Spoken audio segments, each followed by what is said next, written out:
The universe is vast, dark, and mostly empty except for the remarkable amount of human garbage floating around in it.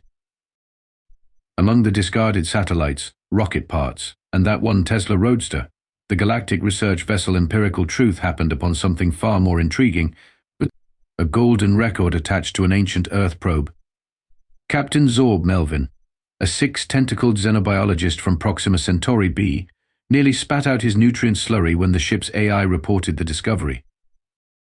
Found another primitive spacecraft, Captain chirped Ping, the ship's artificial intelligence. But this one's got actual data storage. Primitive, but intact. Scan it for pathogens. Then bring it aboard, Zorb ordered, his eye stalks quivering with excitement. And somebody wake up Lieutenant Krill. She's our Earth specialist. Lieutenant Trixie Krill had spent 47 galactic standard years studying Earth transmissions. Most of her colleagues considered Earth studies a career dead-end. Humans hadn't even achieved reliable interplanetary travel yet, but Trixie found them fascinating, especially their penchant for documenting literally everything. It's called a Voyager probe, Trixie announced after examining the artifact. Her gelatinous form rippled with excitement as she plugged the golden disc into their ship's universal data reader. Early exploration tech. But this isn't the interesting part. The ship's holographic display flickered to life, showing crystal-clear footage of Earth's wildlife. A deep, resonant voice narrated, "Here we see the majestic lion, king of the savannah, stalking its prey with deadly precision." The alien crew watched, transfixed, as scenes of Earth's biodiversity played out before them.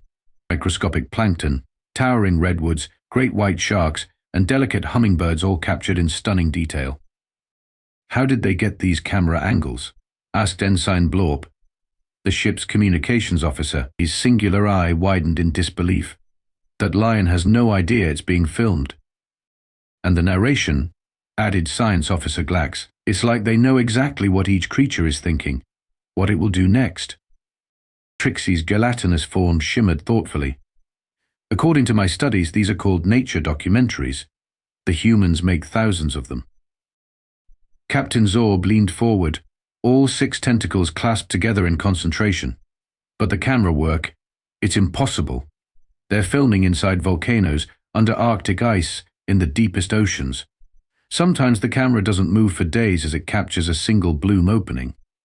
And the animals never notice," whispered Trixie. "It's like the humans are invisible." The implications hung in the recycled air of the command center. Either humans possessed technology far beyond what they'd revealed to the galaxy, or they were something else entirely.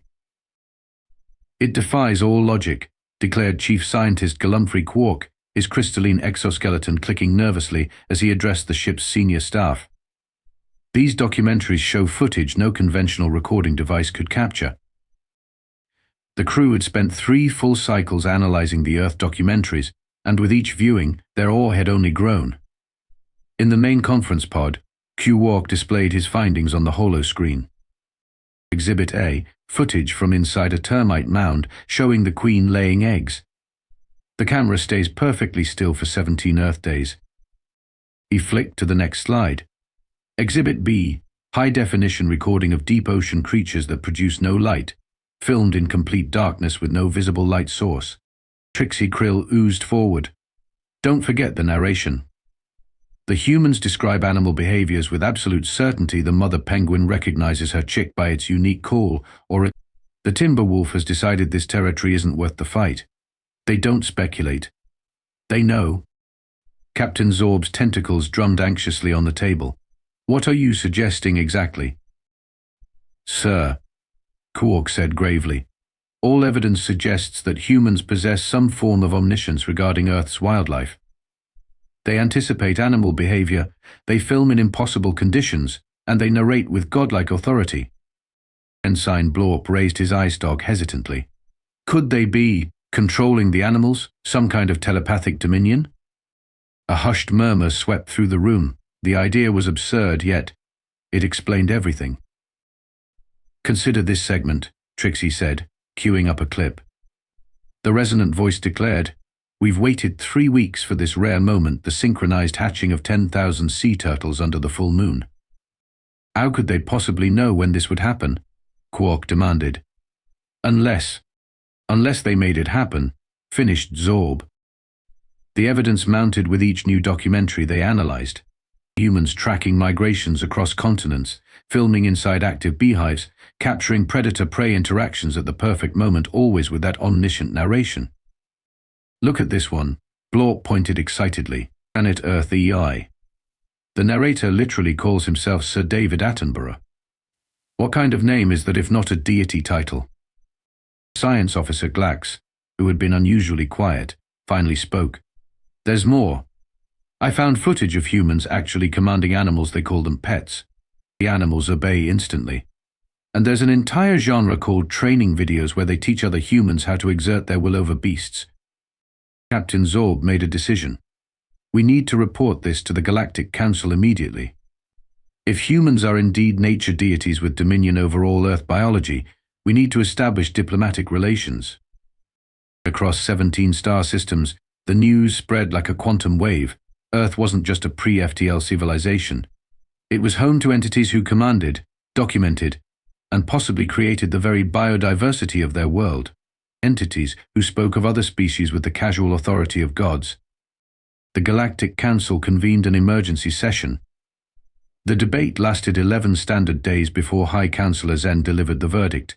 We shall initiate first contact with Earth, not as technological peers, but as supplicants seeking audience with the nature controllers, to prepare the ceremonial offerings. No one thought to question whether their interpretation might be wrong. The Galactic Council spared no expense preparing for humanity's induction into interstellar society. This wasn't just another first contact, this was establishing relations with beings who commanded the very ecosystems of their world. The High Councillor Zen personally selected the diplomatic team.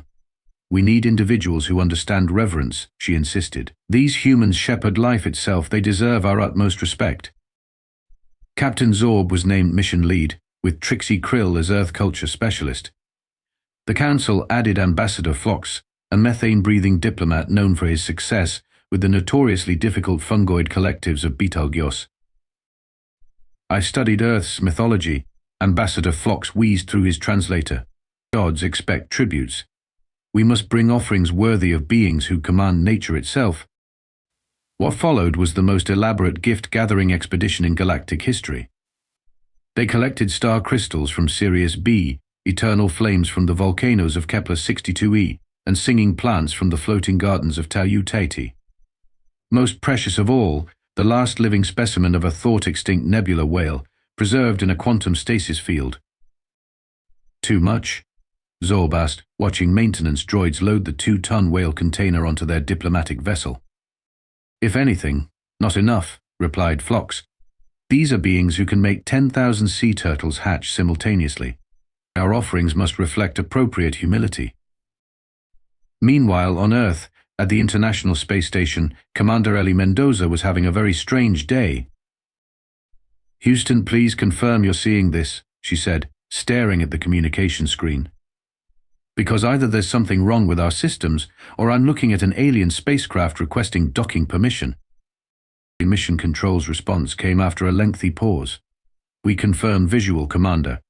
Stand by for instructions. He floating beside her. Flight engineer Jake Chen watched the massive ship with equal parts terror and wonder. You know what's weird? They're broadcasting in perfect English, and they keep asking to speak to the nature controllers of Earth. The what now? Ellie asked. That's what they're calling us. They specifically want to meet, and I quote, the revered documentarians who command Earth's wildlife. Ellie blinked slowly. Like National Geographic photographers. Down on Earth, things were getting equally bizarre. Every major space agency received identical messages requesting audience with the supreme beings who direct and narrate Earth's creatures. NASA hastily assembled a response team that included bewildered wildlife documentary producers, government officials, and one very confused David Attenborough impersonator named Doug Franklin, who had been mistaken for the real thing. Let me get this straight, Doug said, straightening his safari vest as he was briefed at Johnson Space Center. Aliens think we're gods because they watched Planet Earth. Dr. Maya Thompson, NASA's lead xenolinguist, nodded gravely. We've reviewed their messages. They're convinced humans have some kind of telepathic control over Earth's wildlife. They think our documentaries are demonstrations of our power. That's ridiculous, scoffed wildlife cameraman Tim O'Brien.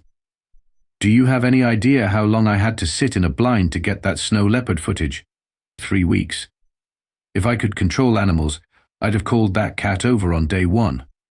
NASA Director Jonathan Pierce cleared his throat. Ridiculous or not, we have an alien delegation requesting permission to dock with the ISS in approximately 18 hours. The Security Council has authorized first contact, and you three are our experts on. He checked his notes. The sacred art of wildlife documentation. Doug raised his hand. Quick question, what happens if we tell them we're just regular humans who are really patient with cameras? Best case? Interstellar embarrassment. Worst case? Dr. Thompson shrugged. They decide we're lying and leave, or they decide we're lying and don't leave. Director Pierce's phone buzzed. He checked it, then looked up with wide eyes. They're sending their gift manifest. Apparently they've brought us a space whale. The diplomatic vessel Divine Tribute docked with the International Space Station with a precision that belied its enormous size. Inside the station's largest module, hastily converted for first contact, Commander Ellie Mendoza stood flanked by Doug Franklin, still in his safari outfit, cameraman Tim O'Brien, and Dr. Maya Thompson. Remember, Maya whispered, no sudden movements. We don't know their cultural taboos.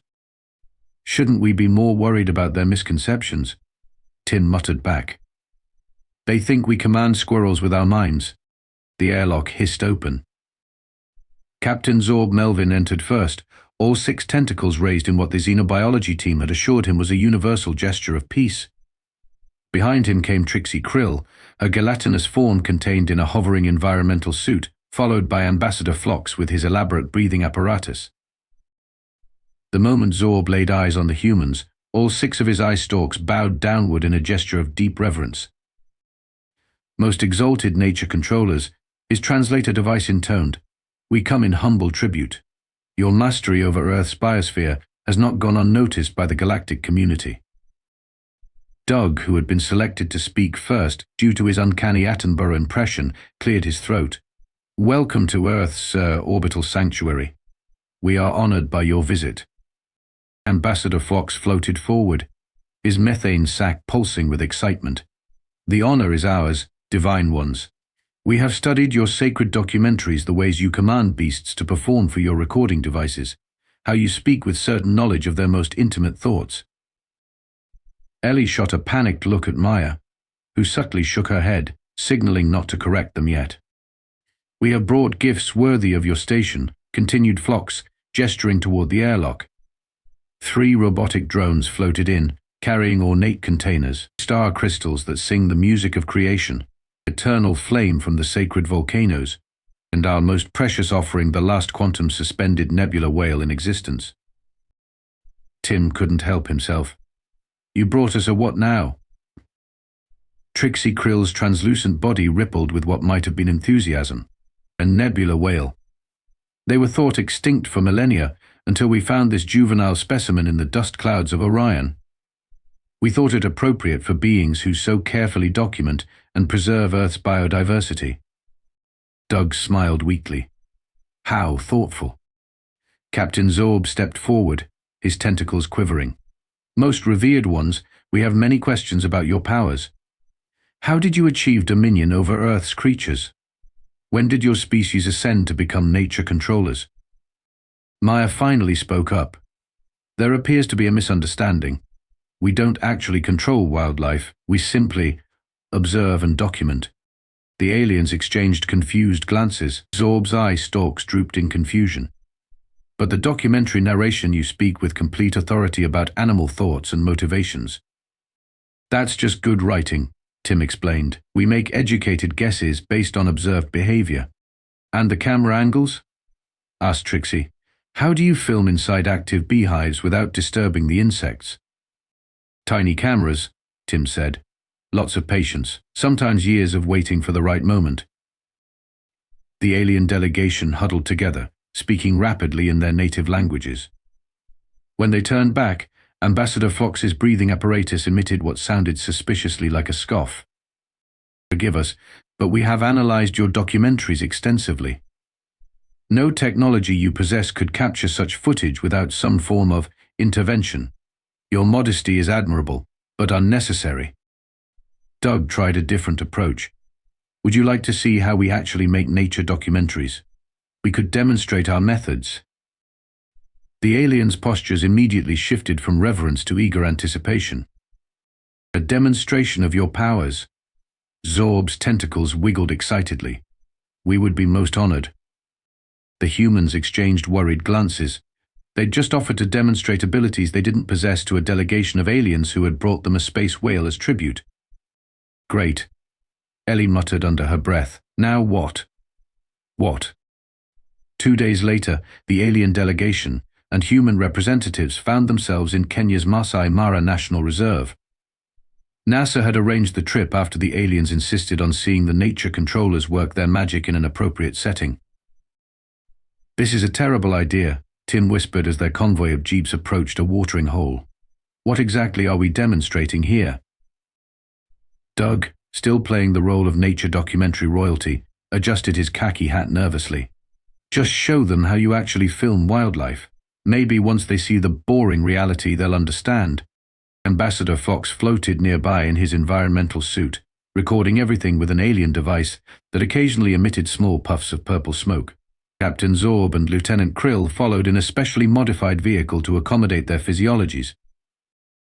We are most excited to witness your communion with the beasts, Zorb called out. Will you summon the lions first? Or perhaps the elephants? Maya shot Doug a panicked look. Just explain the actual process, step by step. Doug nodded and raised his voice. Today we'll be observing, not controlling, some local wildlife. Tim here will demonstrate our traditional filming techniques. Tim unloaded his camera equipment and began setting up a blind near the watering hole. First, we find a good location where animals naturally gather. Then we set up our equipment and wait. Trixie's gelatinous form rippled questioningly. Sometimes for days, Tim confirmed. Wildlife photography is 99% patience. The aliens exchanged confused glances. But in your documentaries, Zorb objected, you capture perfect moments, predators hunting, rare behaviors, dramatic confrontations. Are you suggesting these occur by chance? Not chance, Tim explained, focusing his camera. Research and patience. We study animal behaviors, predict likely scenarios, then position ourselves accordingly. The aliens looked deeply unconvinced. Ambassador Fox's breathing apparatus emitted a series of skeptical bubbles. Perhaps, suggested Zorb delicately, you could demonstrate your more advanced techniques. We understand if certain powers are reserved for special occasions. Before Doug could respond, a park ranger's jeep approached rapidly. The ranger, a woman named Nuru, jumped out looking concerned. You need to move your vehicles immediately, she urged. We've had reports of a mother elephant separated from her calf. She's extremely agitated and heading this way. As if on cue, a thunderous trumpeting sound echoed across the savannah. In the distance, a massive African elephant charged toward them, kicking up clouds of dust. Everyone back to the vehicles, Maya shouted. In the chaos that followed, Tim grabbed his camera instead of retreating. Professional instinct took over as he began filming the approaching elephant. Doug, caught between running and maintaining their divine facade, made a split-second decision. He struck a dramatic pose and announced in his best Attenborough voice, "Observe as I calm this majestic creature." He raised his hands dramatically just as park rangers in another vehicle appeared behind the elephant, using their engine noise to divert her course. The elephant trumpeted once more, then veered away toward another section of the reserve where her calf had been spotted. The alien delegation watched in awe. "Magnificent," gasped Zorb. "The beast obeyed your command." "Did you see how he raised his appendages?" Trixie's translucent body pulsed with excitement. The elephant responded instantly. Doug opened his mouth to explain, then closed it again as Maya subtly shook her head. The alien delegation was already chattering excitedly among themselves. Later that afternoon, their luck or misfortune, depending on perspective, continued. A pride of lions chose that moment to appear at the watering hole. Tim, ever the professional, captured stunning footage as the big cats drank and lounged in the afternoon sun. "Most impressive," said Ambassador Phlox. "How many of these predators do you personally command?" Tim sighed. "I don't. All of them." Doug interrupted with a flourish. "I mean, we carefully influence all Earth creatures to maintain ecological balance."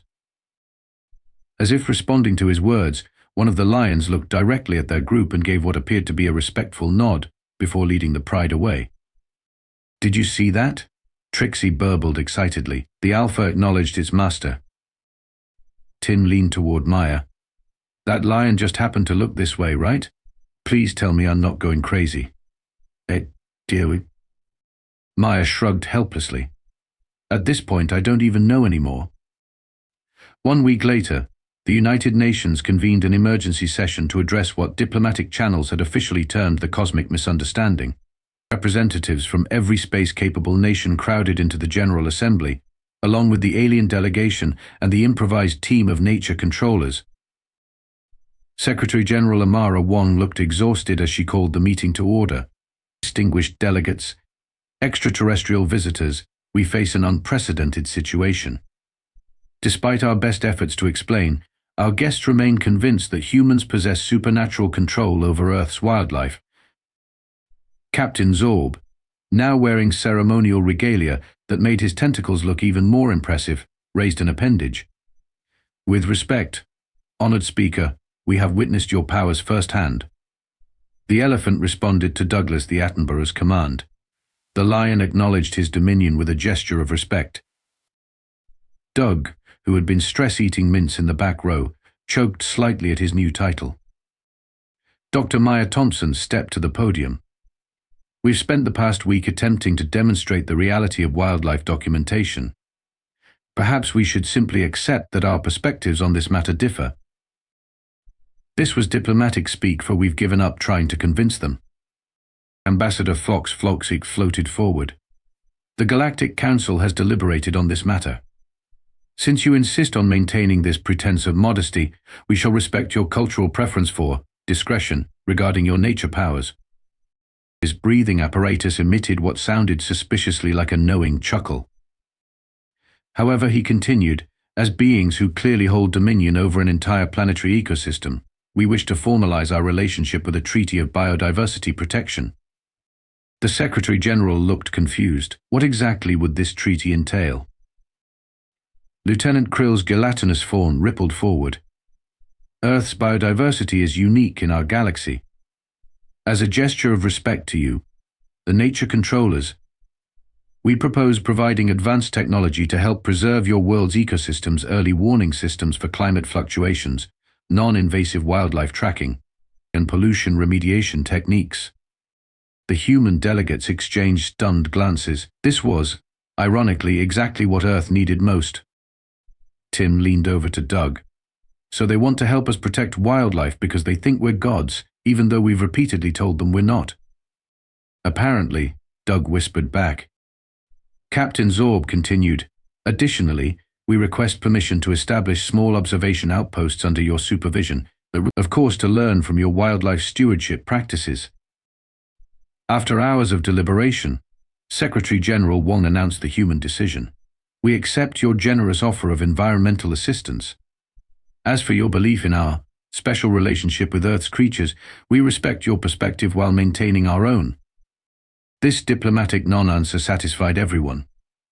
The aliens got to believe they were forming an alliance with nature deities, while humanity received advanced conservation technology they desperately needed. 3 months later, Doug Franklin stood at the edge of a newly established alien conservation outpost in the Amazon rainforest. Beside him, Captain Zorb used alien technology to painlessly tag endangered harpy eagles. "You know," Doug said conversationally, "we really aren't gods. We're just humans who care about wildlife." Zorb's eye stalk swiveled knowingly. "Of course, Douglas the Attenborough, your modesty becomes you." As if on cue, a brilliantly colored macaw landed on Doug's shoulder, nuzzled his ear, then flew off. orb's tentacles wiggled in what Doug had come to recognize as smugness. Indeed, just ordinary humans. Doug sighed and made a mental note to check for bird seed in his jacket pockets. Sometimes the universe had a strange sense of humor. In the 2 years that followed, Earth's endangered species populations rebounded dramatically. Alien conservation technology reversed decades of habitat destruction. The galaxy's misunderstanding had somehow led to the right outcome. And if the aliens insisted on bowing whenever David Attenborough appeared on screen during movie nights at the Cultural Exchange Center, some misconceptions were worth preserving.